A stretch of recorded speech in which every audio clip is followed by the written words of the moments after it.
In today's video, we visit Little India in Singapore and get caught in a monumental thunderstorm. Then we head off to a wet market, followed by high tea at the Fullerton Hotel, and we finish up with a trip to the Peranakan Museum. So join me.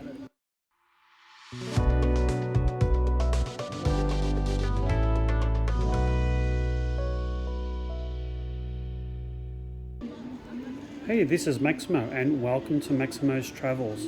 Today we start our day in Singapore in Little India. Little India is a very colourful area not too far from our hotel. We caught 2 subway lines and a few stops and found ourselves in Little India under quite grey and foreboding skies.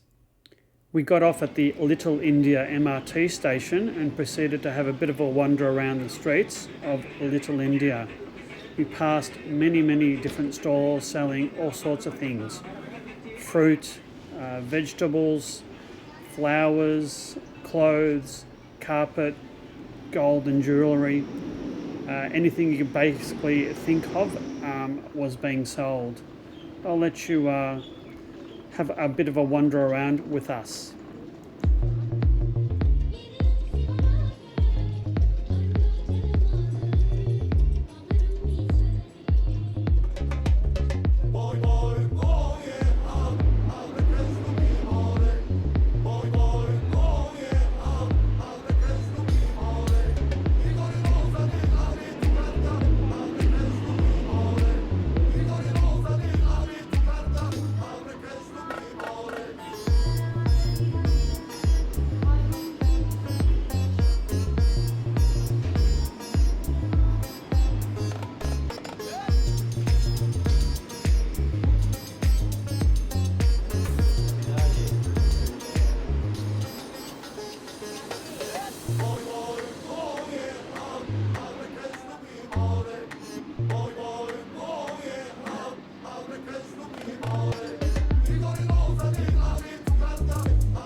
We wandered around Little India for quite some time and found our way to the Tekka Wet Market.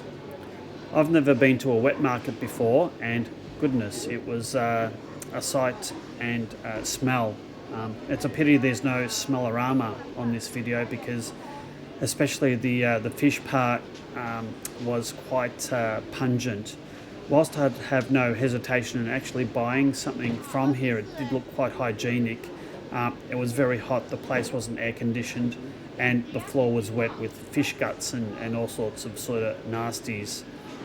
If you're a vegetarian, I would say avoid this place, especially the fish area and also the fresh meat area as well.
Just made it undercover.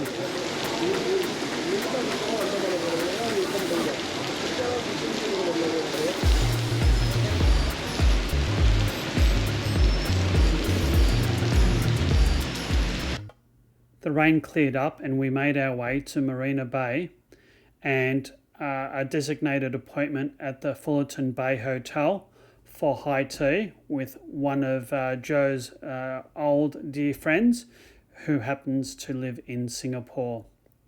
It was a really, really fancy place, and high tea was spectacular. I've never had so much in the way of really nice savoury and sweets in my life. It was followed by tea.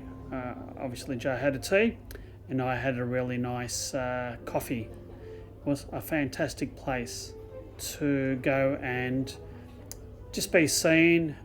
Fantastic views, really good food, brilliant service, slightly expensive, but hey, you only live once. I mean, just look at the variety of all the different foods. I had pre-booked a gluten-free meal and Joe had booked a vegetarian meal.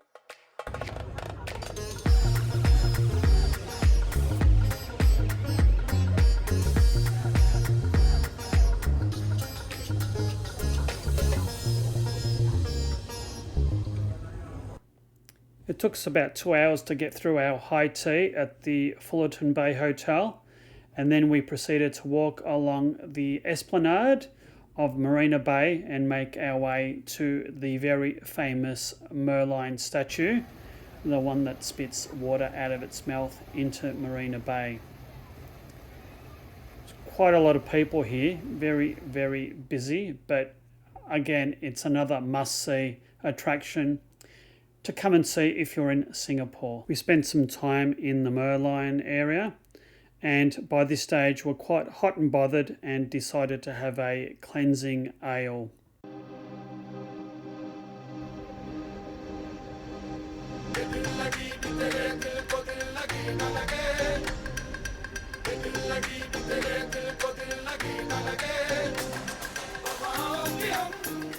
We walked 10 minutes or so back to our hotel, had a bit of a rest, and then headed off to the Peranakan Museum.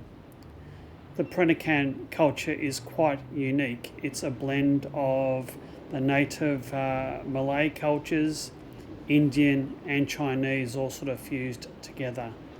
The cost of the museum was around about $12 Singapore per person, and inside the museum there's a whole lot of different things to see, including clothes, jewellery, lots of different beadwork. Joey's a beader, so she was quite interested in that. There's history of some of the prominent people and the families, and a really good display on the essence of the Peranakan culture. Singapore is quite a multicultural country, and that explains the different areas of Singapore, as well as the different foods such as Indian, Chinese, Malay. All in all, really nice destination, very well presented museum, and quite a reasonable price. We thoroughly enjoyed it.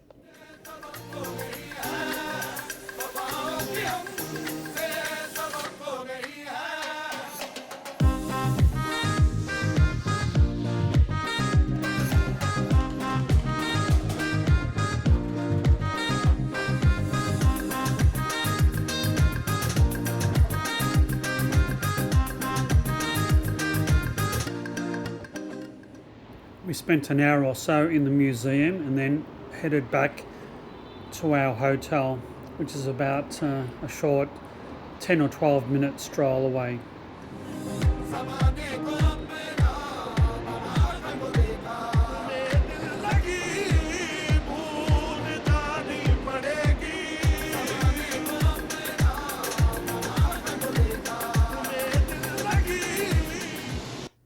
We came across the Chijmes complex. This is recommended to us. It's a old converted convent, and there's a church on there, and there's 30 or 40 restaurants all around the old convent building. It's quite spectacular, quite a lively place to be. There look like quite a few really nice high quality restaurants there.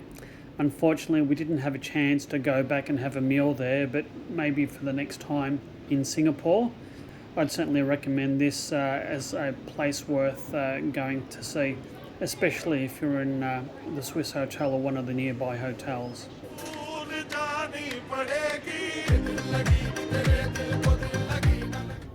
We headed back for the hotel for a bit of a rest, and then for dinner ventured into the basement food area and went to a restaurant called Poulet. It specialises in French-inspired chicken dishes. I had a very nice veal with baked beans and mushrooms, and Joe had a vegetarian pie. Very long and tiring day, but very enjoyable. I do hope you've liked this video. If so, please hit the like and subscribe buttons. And until our next adventure, bye.